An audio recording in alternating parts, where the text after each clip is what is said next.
Welcome all, स्वागत है सबका।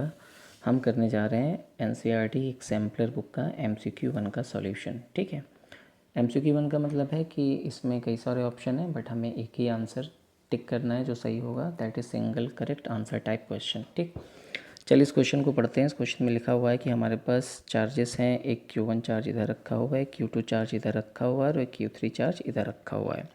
और उसने बोला है कि Q2 और Q3 की वजह से Q1 पर जो फोर्स है वो पॉजिटिव एक्स डायरेक्शन में, मतलब उसकी डायरेक्शन क्या है, this is the direction of force on Q1। ठीक है, अच्छा Q1 पर अगर फोर्स इधर है तो ये फोर्स कैसा फोर्स होना चाहिए, अट्रैक्टिव फोर्स होना चाहिए। ठीक है, क्योंकि अगर ये रिपल्सिव फोर्स होता तो Q2 की वजह से जो फोर्स लगता उसका डायरेक्शन कुछ इधर होता। ठीक है, और Q3 की वजह से जो फोर्स लगता उसका डायरेक्शन इधर होता, तो नेट फोर्स इधर वाली डायरेक्शन में आता। ठीक है, इस डायरेक्शन में आता। बट क्योंकि उसने ये दे रखा है कि फोर्स का डायरेक्शन पॉजिटिव एक्स डायरेक्शन में है, इसका मतलब ये है कि Q1 must be negative. Q1 must be negative होगा, तो एक फोर्स Q1 पर कुछ इस तरह आएगा इधर, एक फोर्स Q1 पर कुछ इस तरह आएगा इधर, और तभी ये नेट फोर्स इस डायरेक्शन में आ सकता है, पॉजिटिव एक्स डायरेक्शन में। यानी अगर नेट फोर्स हमें दे रखा है कि इधर दे रखा है, ठीक है, तो इसका मतलब यही है कि Q1 हमारा क्या है, नेगेटिव।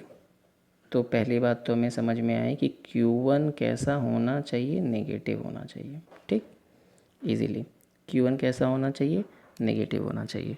अब इसके बाद की बात करते हैं। ठीक है, इसके बाद उसने दे रखा है कि अगर हम एक दूसरा चार्ज कैपिटल Q ला के रखें, ठीक है, कहाँ ला के रख रहे हैं हम लोग, कैपिटल Q हम लोग यहाँ ला के रख रहे हैं, तो इसकी वजह से Q1 पर जो फोर्स होगा उस पर क्या असर पड़ेगा। तो देखिए Q1 तो नेगेटिव है और कैपिटल Q क्योंकि एक पॉजिटिव चार्ज है, तो कैपिटल Q इस पर भी कैसा फोर्स लगेगा, अट्रैक्टिव फोर्स, तो उसका भी डायरेक्शन किधर होगा, इधर। तो पहले तो एक फोर्स लग ही रहा था, ठीक है, वो कैसा लग रहा था, इन Q2 और Q3 का resultant that is let's suppose F1 है, और इस कैपिटल Q की वजह से Q1 पर जो फोर्स लग रहा है वो भी अट्रैक्टिव होगा, वो उसको मान लेते हैं, वो कितना है, 2। तो जो नेट फोर्स आया वो इन दोनों का सम होगा, यानी कि अब जो टोटल फोर्स Q1 पर आ रहा है उसकी वैल्यू कुछ बढ़ गई है। ठीक है, उसकी वैल्यू कुछ बढ़ गई है। इसका मतलब the force on Q1 will increase. अब इस Q1 पर जो फोर्स है वो बढ़ गया है। तो चलिए राइट आंसर पहले हम लोग देखते हैं कौन सा सही होगा। पहला ऑप्शन क्या दे रखा है, shall increase along the positive x axis. तो देखिए पहला ही आंसर क्या है, पहला ही आंसर सही आ गया, मिल गया हम लोगों को, तो this is the right answer. लेकिन बाकी ऑप्शंस भी देख लेते हैं। Shall decrease along the positive x axis गलत है, बढ़ जाएगा। Shall point along the negative x axis, ये भी गलत है, पॉजिटिव एक्स एक्सिस की तरफ ही होगा। ठीक है, और उसके बाद लिखा है shall increase but the direction changes, तो ये भी गलत है क्योंकि सिंगल करेक्ट ऑप्शन है, तो ये वाला आंसर हमारा सही हो गया। चलिए नेक्स्ट क्वेश्चन पर आते हैं। नेक्स्ट क्वेश्चन देखिए, नेक्स्ट क्वेश्चन में हमारे पास ये इलेक्ट्रिक फील्ड लाइंस के ऊपर बेस्ड क्वेश्चन है और ये कुछ डायग्राम्स दे रखे हैं। इसमें हमें बताना है कि अगर एक पॉजिटिव चार्ज जो हमारा ये प्लस Q चार्ज है, ये इधर, अगर उसको हम इस आइसोलेटेड कंडक्टिंग स्फेयर के पास लेके आएंगे तो इलेक्ट्रिक फील्ड लाइंस कैसे बनेंगी। ठीक है, तो चलिए इसको करके देखते हैं। देखिए अगर हम इस एक स्फेयर के पास जो आइसोलेटेड है, ठीक है, आइसोलेटेड है, कंडक्टर है, तो इसमें पॉजिटिव नेगेटिव चार्जेस होंगे और इधर हम क्या लेके आ रहे हैं, पॉजिटिव चार्ज। तो इस कंडक्टिंग स्फेयर के जितने भी नेगेटिव चार्ज होंगे वो इंडक्शन की वजह से इस साइड आ जाएंगे। ठीक है, और फिर जितने पॉजिटिव चार्ज होंगे वो इस पॉजिटिव Q चार्ज की वजह से रिपल्सिव फोर्स लगने के कारण इस साइड आ जाएंगे। तो अब ये कंडक्टर इस तरीके से चार्ज हो गया है, इसके लेफ़्ट साइड में नेगेटिव चार्ज आ गया है और राइट साइड में पॉजिटिव चार्ज आ गया है। ठीक, तो अब हमें बनानी है इसकी इलेक्ट्रिक फील्ड लाइंस। तो देखिए अब इलेक्ट्रिक फील्ड लाइंस देखिए कैसे बनाएंगे। तो ये हमने बनाया है कंडक्टर जिसका नेगेटिव चार्ज इधर है और पॉजिटिव चार्ज इधर है, ठीक है। This is the positive charge of this conductor, ठीक है। अब देखिए ये पॉजिटिव है, ये नेगेटिव, तो यहाँ से इलेक्ट्रिक फील्ड लाइन निकलेंगी। Electric field lines positive charge से निकलती हैं और किधर जाती है, नेगेटिव चार्ज की तरफ। तो ये कुछ इस तरीके से इलेक्ट्रिक फील्ड लाइंस होंगी इसकी, इनके बीच में, ठीक है। और क्योंकि ये पॉजिटिव चार्ज है तो इसकी इलेक्ट्रिक फील्ड लाइंस कुछ इस तरीके से बाहर जाएंगी, लाइक दिस, ठीक है। इस तरीके से बाहर जा रही हैं, ठीक है। अब इसके बाद देखिए यहाँ पर इस आइसोलेटेड कंडक्टिंग स्फीयर का ये जो लेफ़्ट पार्ट, राइट साइड है ना, ये वाला, ये पॉजिटिवली चार्ज हो गया है, तो इसकी वजह से इलेक्ट्रिक फील्ड लाइंस निकलेंगी लाइक दिस, ठीक है। तो इसकी वजह से इलेक्ट्रिक फील्ड लाइंस इस तरीके से निकल रही होंगी अवे फ्रॉम द चार्ज, इस तरीके से, ठीक है। तो चलिए अब हम लोग अपना ऑप्शन सर्च करते हैं। तो देखिए ये जो पहला ऑप्शन है इसमें देखिए ये इलेक्ट्रिक फील्ड लाइंस बाहर की तरफ हैं और इस कंडक्टर के लेफ़्ट साइड में इलेक्ट्रिक फील्ड लाइंस जा रही हैं, ठीक है, और राइट साइड में इलेक्ट्रिक फील्ड लाइंस दूर जा रही हैं। तो ये वाला आंसर हमारा राइट है, this is our right answer, okay. बाकी सारे में देखिए इसमें इलेक्ट्रिक फील्ड लाइंस इस वाले पार्ट में आ रही हैं जो कि गलत है, ठीक है। इस वाले में देखिए नॉन यूनिफॉर्म है, ठीक है ना, ये भी गलत है, ठीक है। और इस साइड आ रही हैं क्योंकि ये पॉजिटिवली चार्ज हो जाएगा इंडक्शन की वजह से, तो दूर जा रही होंगी। यहाँ पर देखिए ये भी गलत है, ठीक है ना, क्योंकि ये भी कैसा है, नॉन रेडियल है, कंडक्टर है, तो कंडक्टर में कैसा होना चाहिए, इलेक्ट्रिक फील्ड लाइंस नॉर्मल होनी चाहिए। कंडक्टर के सरफेस पर इलेक्ट्रिक फील्ड लाइंस कैसे होती हैं, नॉर्मल होती हैं, ठीक है ना। तो इसकी वजह से ये भी ऑप्शन गलत है। तो our right answer is option number 1, that is a part, okay. चलिए नेक्स्ट क्वेश्चन पर चलते हैं। नेक्स्ट क्वेश्चन में हमारे पास देखिए ये ज्योमेट्री दे रखी है और क्या पूछ रखा है, electric flux through the surface. हमसे पूछ रहा है कि हमें सरफेस से कितना फ्लक्स निकल रहा है ये बताना है। इसके बाद देखिए इसमें ऑप्शंस क्या करके लिखा हुआ है, in figure 1.3 the fourth is the largest. इसमें बोल रहा है कि सबसे ज़्यादा फ्लक्स इससे निकलेगा। इसमें फिर सेकंड ऑप्शन में बोल रहा है कि जो थर्ड है इससे लीस्ट निकलेगा। फिर सी ऑप्शन में बोल रहा है कि फिगर सेकंड में सेम है एज द फिगर्स थर्ड, तो सेकंड और थर्ड में बराबर है बट ये फोर्थ वाले से कम, ऐसा कुछ ऑप्शन दे रखा है, ठीक है ना, कंफ्यूज करने के लिए। तो देखिए सबसे पहले फ्लक्स गॉस लॉ से जो हम लोग ने पढ़ा है वो क्या होता है, फ्लक्स का फॉर्मूला होता है इलेक्ट्रिक फ्लक्स, वो क्या होता है, Q inside upon epsilon naught, ठीक है। इस पूरे फॉर्मूले में कहीं भी ज्योमेट्री का कोई भी टर्म नहीं आता, शेप और साइज का कोई भी टर्म नहीं आता। गॉस लॉ में फ्लक्स को सरफेस के शेप और साइज से कोई मतलब नहीं है। तो सरफेस का शेप और साइज कैसा भी हो डजेंट मैटर, उसके अंदर चार्ज कितना रखा हुआ है ये इंपॉर्टेंट है। तो अगर आप ये सरफेस देखिए, ये सरफेस देखिए, ये सरफेस देखिए और ये सरफेस देखिए, इन चारों ही सरफेसेस के अंदर जितना चार्ज रखा हुआ है वो कितना है, क्यू क्यू क्यू क्यू, सब में चार्ज बराबर है। और अगर सब में चार्ज बराबर है तो सबका फ्लक्स भी कैसा होगा, बराबर। तो हम ये बोल सकते हैं कि flux for each and every figure is same. तो हमारा ऑप्शन कौन सा सही होगा, टी। इसमें क्या देखा है, is the same for all figures, right. चलिए अब नेक्स्ट क्वेश्चन पर चलते हैं। नेक्स्ट क्वेश्चन में देखिए क्या दे रखा है, नेक्स्ट क्वेश्चन में दे रखा है हमारे पास एक गॉसियन सरफेस है जिसके अंदर चार्ज रखा हुआ है, ठीक है। एक चार्ज है हमारे पास ये Q2, ठीक, एक मिनट रुकिए, ठीक है। ये चार्ज है, थोड़ा सा डायग्राम में क्लियर नहीं है, दिस इज़ चार्ज Q2, ठीक है। तो ये जो चार्ज है Q2 है, ये वाला चार्ज Q2 है, ठीक है, दिस इज़ Q2, ठीक है। और ये वाला चार्ज कौन सा, ये वाला चार्ज है Q4। बाकी के चार्ज हैं Q1, Q3 एंड Q5, ठीक है। Q2 और Q4 अंदर है इस गॉसियन सरफेस के और बाकी के Q1, Q3 और Q5 बाहर हैं इस गॉसियन सरफेस के, ठीक। चलिए अब देखिए इसमें क्या दे रखा है, ऑप्शन देखते हैं। ऑप्शन में दे रखा है, अच्छा पहले क्वेश्चन पढ़ लें, है ना। इसमें क्या दे रखा है कि Q1, Q2, Q4, Q3 and Q5 are fixed at their position as shown, ठीक है। और S is a Gaussian surface, ठीक है। तो ये जो S है एक गॉसियन सरफेस है, ये वाला जो है एक गॉसियन सरफेस है, ये this is a Gaussian surface, ठीक। अब उसने क्या बोला है, उसने बोला है कि the Gauss law is given by this formula, ठीक है। Close integration of E dot D S is equal to Q upon epsilon naught, ठीक है भाई।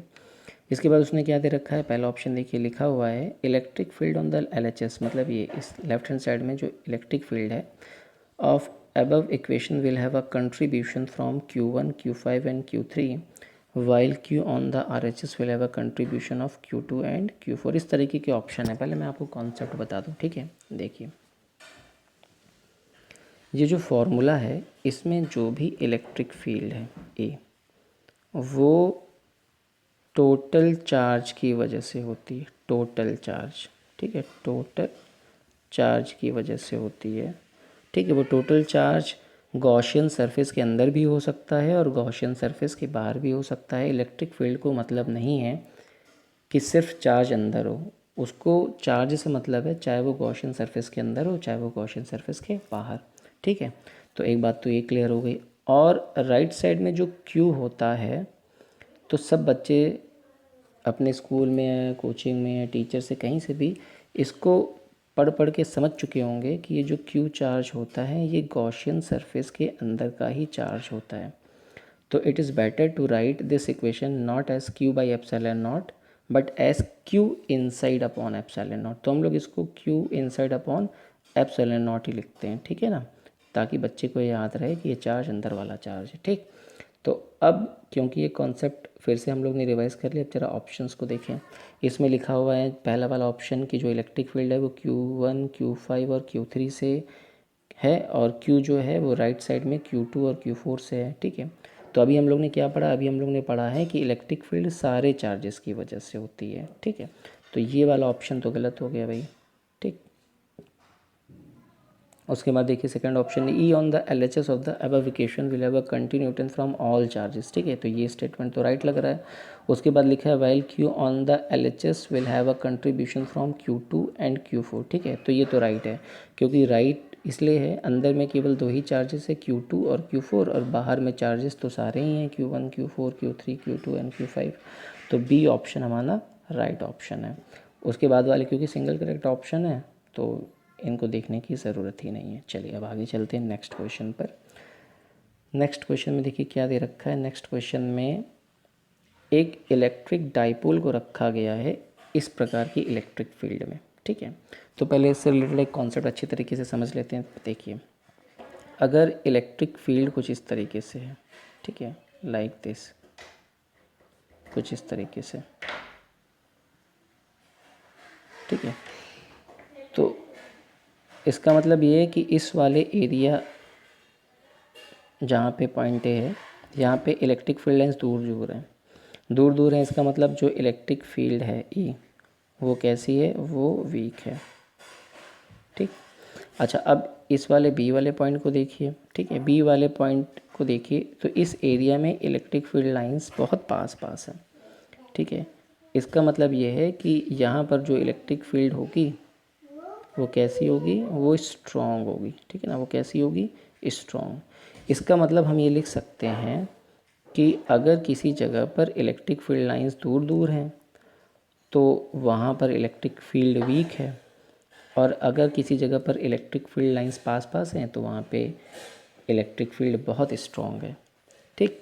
और साथ ही साथ हमें पता है कि अगर किसी चार्ज को इलेक्ट्रिक फील्ड में रख दिया जाता है तो उस पर फोर्स कितना लगता है, वो लगता है Q इंटू ई पर, ठीक है। इसका मतलब जो फोर्स लगता है ना वो ई के भी डायरेक्टली प्रोपोर्शनल होता है। तो अगर इलेक्ट्रिक फील्ड स्ट्रांग होगी फोर्स भी स्ट्रांग होगा, ठीक है। और अगर इलेक्ट्रिक फील्ड वीक होगी तो फोर्स भी वीक होगा। चलिए अब देखते हैं, अब इस क्वेश्चन को देखते हैं। क्वेश्चन, ठीक है, क्वेश्चन को देखते हैं। एक मिनट जरा इसको मैं इधर कर दूँ, ठीक है। अब देखिए क्वेश्चन है हमारा 1.5, ठीक है। अब इस क्वेश्चन को देखते, देखिए इस वाले पार्ट में जो ये -Q वाला चार्ज है यहाँ पर देखिए इस वाले रीजन में इलेक्ट्रिक फील्ड लाइंस पास पास में हैं with respect to this region where the positive Q charge is placed. इस वाले रीजन में जहाँ पे पॉजिटिव क्यू चार्ज है ना, वहाँ पे इलेक्ट्रिक फील्ड लाइंस दूर दूर हैं विद रिस्पेक्ट टू दिस। इसका मतलब नेगेटिव चार्ज पर इलेक्ट्रिक फील्ड की स्ट्रेंथ ज़्यादा है और पॉजिटिव चार्ज पर इलेक्ट्रिक फील्ड की स्ट्रेंथ कम है। तो इसका मतलब अगर इलेक्ट्रिक फील्ड की स्ट्रेंथ कम है तो इलेक्ट्रिक फोर्स भी कम होगा। इट मीन्स कि फोर्स जो होगा वो नेगेटिव चार्ज पर ज़्यादा होगा और पॉजिटिव चार्ज पर क्या होगा, कम होगा।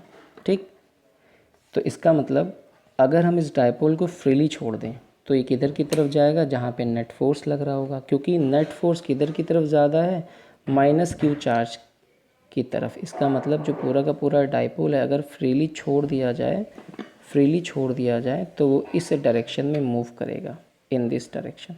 ओके, तो ये डायरेक्शन है नेट फोर्स की डायरेक्शन में ये मूव करेगा। अब ऑप्शन देखिए, ऑप्शन में दे रखा है the dipole will not experience any force.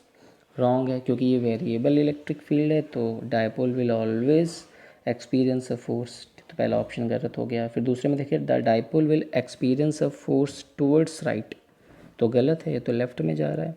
Third C option देखिए the dipole will experience A net force towards left, यानी कि कौन सा ऑप्शन सही है, सी ऑप्शन सही है हमारा। ठीक है, इसके बाद चलते हैं नेक्स्ट क्वेश्चन 1.6 पर चलते हैं। ठीक है, इसको पहले रब कर लें।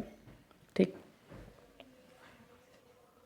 चलिए अब नेक्स्ट क्वेश्चन 1.6 देखते हैं।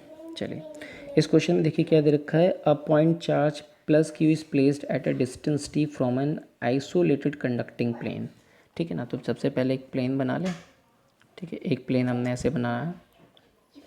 ठीक है, ये आइसोलेटेड कंडक्टिंग प्लेन है।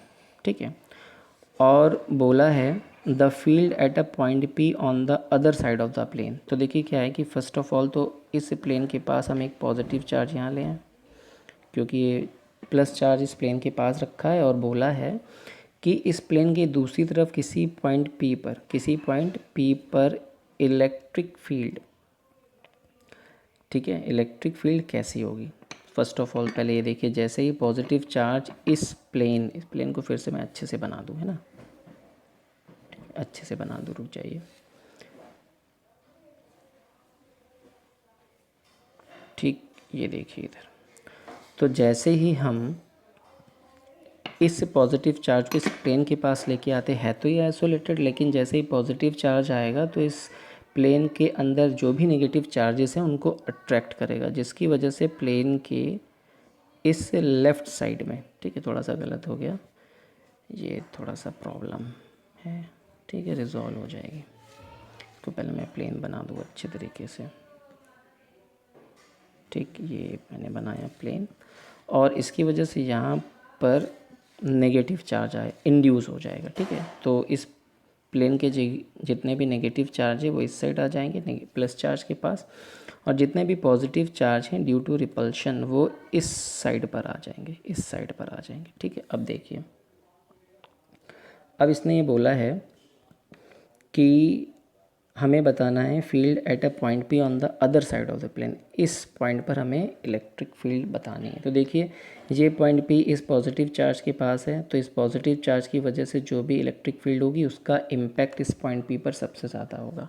तो पॉजिटिव चार्ज की वजह से जो भी इलेक्ट्रिक फील्ड होगी उसका डायरेक्शन किधर होगा, उसका डायरेक्शन होगा, पॉजिटिव चार्ज की इलेक्ट्रिक फील्ड कैसे होती है, अवे फ्रॉम द चार्ज। ठीक है, तो दूर होगा तो वो इस तरह होगा, इस साइड होगा।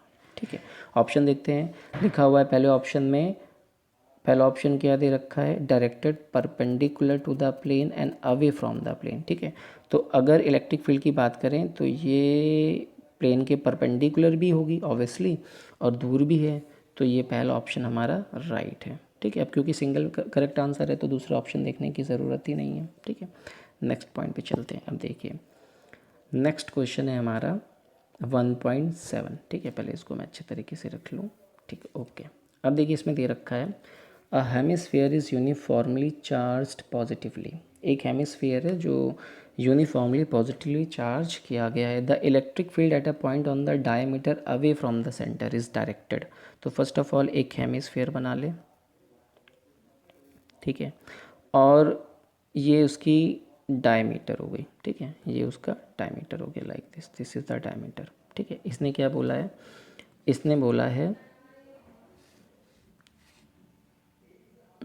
ठीक है, इसने बोला है कि हमें बताना है electric field at a point on the diameter away from the centre is directed, ठीक है। डायमीटर के सेंटर से किसी दूसरे पॉइंट पर हमें बताना है इलेक्ट्रिक फील्ड। लेट्स सपोज यहाँ पर बात करते हैं, ठीक है। तो ये हेमिस्फेयर है, तो ये जो डायमीटर होगा उसका ये प्लेन कैसा होगा, डायमीट्रल प्लेन होगा। और ये हेमिस्फेयर पॉजिटिवली चार्ज है, लाइक दिस, ठीक है। तो सारे पॉजिटिव चार्ज की वजह से जो इलेक्ट्रिक फील्ड होगी, ठीक है, उसका रिजल्टेंट कैसे होगा, वर्टिकली डाउनवर्ड्स डायरेक्शन में, ठीक है ना। वर्टिकली डाउनवर्ड डायरेक्शन में क्यों होगा, क्योंकि देखिए ये क्या है, ये कंडक्टर है, ठीक है ना, पॉजिटिवली चार्ज है और ये कंडक्टर है। तो ये जो प्लेन होगा इस पर जो भी इलेक्ट्रिक फील्ड होगी वो कैसी होगी, नॉर्मली होगी। और बिकॉज ये पॉजिटिवली चार्ज है इसलिए जो भी इलेक्ट्रिक फील्ड होगी ये फर्स्ट ऑफ ऑल नॉर्मल होगी और साथ ही साथ कैसे होगी, डायरेक्टेड अवे। तो this is the direction of electric field. और इसका जो भी हॉरिजॉन्टल कंपोनेंट होगा, लेट्स सपोज इस पॉइंट पर जो भी हॉरिजॉन्टल कंपोनेंट होगा